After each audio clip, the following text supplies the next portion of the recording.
મારા વાલા સ્નેહીજનો, સૌને રેણુકાબેન જોશીના જય શ્રી કૃષ્ણ, જય ગુરુદેવ, જય સિદ્ધનાથ. આજે રવિવાર, શ્રાવણ સુદ સાતમ, શ્રાવણ વદ સાતમ, રવિવાર.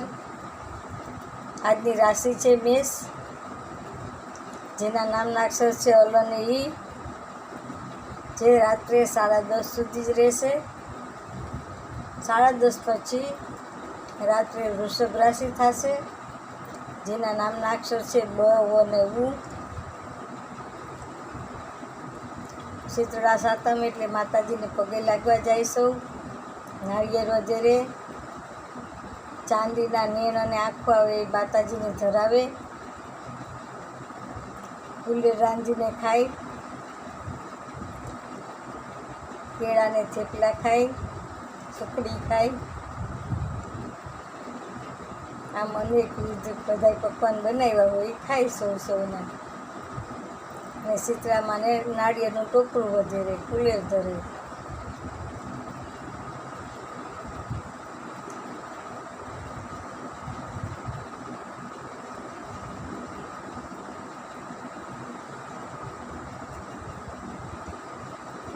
ઓમ સચ્ચિદાનંદ રૂપાય વિશ્વ ઉત્પત્તિ આદિ હેતવે તાપત્રય વિનાશાય શ્રી કૃષ્ણાય વયમ નમઃ. આ ભાગવતજીનો શ્લોક છે. કાલે કીધો તો એ પણ ભાગવતજીનો શ્લોક હતો. સૌ નોંધ લેશો એની ખબર પડે છે મને. જય શ્રી કૃષ્ણ. હું વાસ્તુ અને જ્યોતિષશાસ્ત્ર ફ્રી કરું છું, તેમજ કર્મકાંડ કરું છું. કોઈને કામ હોય તો માત્ર એક કોઈ કરજો, પણ વારંવાર કોઈ નહીં કરતા. એક કે કોઈ કરો ત્યારે તમારું પૂરું નામ, તમારી અટક, તમે કયા ગામથી બોલો છો એ, તમારો જન્મનો સમય અને જન્મનું સ્થળ આ મને ચોક્કસ સંભળાઈને એ રીતે કહી દેજો. તમે ગેંગે ફેફે ન કરતા.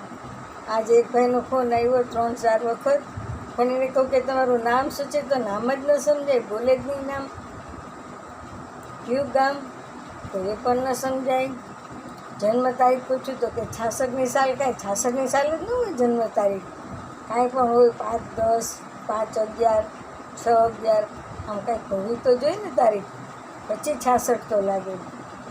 પણ એ ભાઈ કાંઈ સમજતા જ નથી. એટલે આવી રીતે ન કરો, ખાલી મારો ને તમારો ટાઈમ બગડે. માટે સમજાય એ રીતે કહેતા જાઓ. જન્મનો સમય કયો, જન્મનું સ્થળ કયો, માતા પિતાનું નામ કયો, તમારું નામ કયો. આમ બધું હોય તો વિગતવાર આપણે પ્રશ્ન જોઈ શકીએ, બાકી નહીં તો જોવાય નહીં. સાવ ખોટા ઉઠ્ઠા ભણાવાય. મારે ઉઠ્ઠા કોઈને ભણાવવા નથી, મારે સાચું કામ કરવું છે. કરવા દેજો સાચું કામ. સૌને જય શ્રી કૃષ્ણ. મહાદેવર. મારો મોબાઈલ નંબર લખી લો 98-242-94-054. કોઈને કામ હોય તો માત્ર એકવાર કોલ કરજો, પણ વારંવાર કોલ નહીં કરતા. હું ફ્રી થઈને તમને કોલ કરીશ. જય શ્રી કૃષ્ણ, જય સિદ્ધાર્થ, મહાદેવ હર.